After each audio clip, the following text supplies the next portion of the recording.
Hello friends, હું doctor Mridul Patel, cancer સર્જન, universal super speciality hospital Surat ખાતે સેવા આપું છું અને હોસ્પિટલનો વન ઓફ ધ ડાયરેક્ટર છું. આજે હું વાત કરીશ સ્ત્રીઓમાં થતા સર્વાઇકલ કેન્સર વિશે.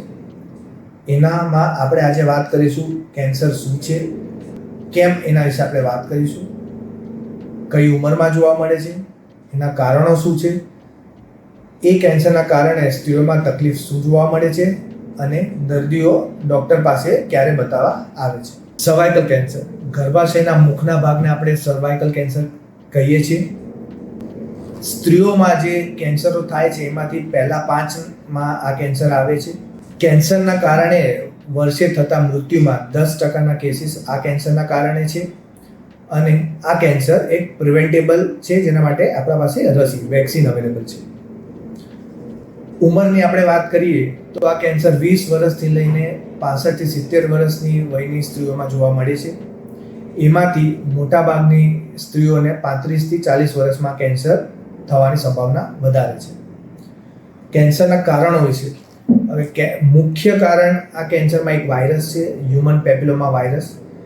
80%થી વધારેના કેસીસમાં આ વાયરસ જોવા મળે છે. આ વાયરસ થવાનું કારણ છે એક એ જગ્યાની પ્રોપર સંભાળ કે પ્રોપર હાઇજીન રાખવી નહીં. બીજું, અનપ્રોટેક્ટેડ સેક્સ્યુઅલ ઇન્ટરકોર્સથી આ કેન્સર વાયરસના ઇન્ફેક્શન થવાનું રિસ્ક વધારે હોય છે. કેન્સર થવાના બીજા કારણોમાં આવે છે સેક્સથી થતા બીજા બધા ટ્રાન્સમિટેડ ઇન્ફેક્શન્સ અને મલ્ટિપલ સેક્સ્યુઅલ પાર્ટનર્સ.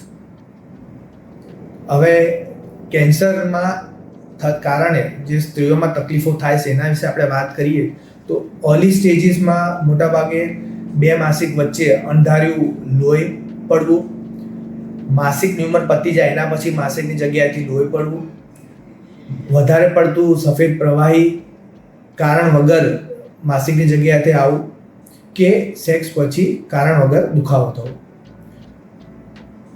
જ્યારે બીમારી આજુબાજુના ઓર્ગન્સમાં ફેલાય ત્યારની તકલીફમાં સ્ત્રીઓને પેટ કે પેડાના ભાગમાં દુખાવો થવો, સંડાસ પેશાબમાં તકલીફ થવી, એક પગમાં કે બંને બાજુના પગમાં સોજા થવા કે દુખાવો થવો.